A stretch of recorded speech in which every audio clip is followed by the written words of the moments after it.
अभी मैं कल देख रही थी कि हमारी जो फिल्म स्टार है रीमा, उन्होंने अमेरिका में चुकी होती है तो वहाँ उन्होंने वैक्सीन लगवा ली हुई है। अच्छा, पाकिस्तान में या तो गवर्नमेंट जो है वो आवाम को लेके सीरियस नहीं है या आवाम ख़ुद को लेके सीरियस नहीं है। आज जो दिया पता नहीं क्या करती है हुकूमत, बहुत परेशान है।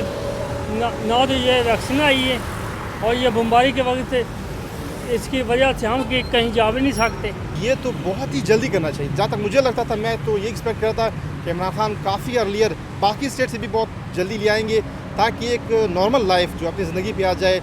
अगर आप वर्ल्ड सिनेरियो को देखते हो तो ये तो बहुत ज़रूरी हो गया। क्योंकि अभी अगर आपने फॉर एग्ज़ाम्पल, मैं अपना एग्ज़ाम्पल दे देता हूँ, आपने LLM करने जाना है, आपने कोई PhD करनी जानी है, तो वो बाहर के ममालिक आपको ऐसे नहीं छोड़ेंगे। वो कहेंगे पहले आप वैक्सीन लगाना है। और मैं ये वैक्सीन खरीदूंगा कि ये अपना घर चलाऊंगा? तो अगर वैक्सीन नहीं खरीदूंगा तो कोरोना में जाऊंगा।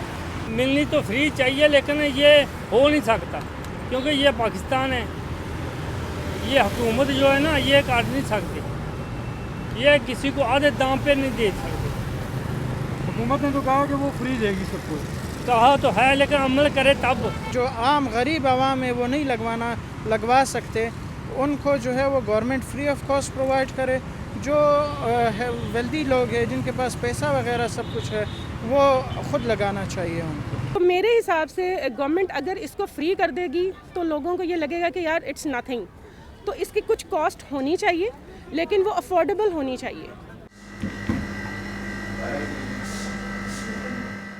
ठीक है, तो मेरे ख्याल से कि हमें ट्रस्ट भी चाइना पे ही करना चाहिए। वहाँ से ही आई है ये बीमारी, तो हो सकता है उनकी ज़्यादा अच्छी हो। मैं ब्रांड पे नहीं जाऊंगा, ना किसी कंट्री पे जाऊंगा। अगर मैं अपनी पर्सनली, मेरी ओपिनियन ये है कि जिसके रिज़ल्ट बेहतर हैं। ये जो कोरोना वायरस है वो एरिया टू एरिया फ़र्क कर रहा है, तो मुझे लगता है कि हमें चाइनीज़ वाला अडॉप्ट करना चाहिए क्योंकि वो भी Asian countries suitable temperature same ही है तकरीबन।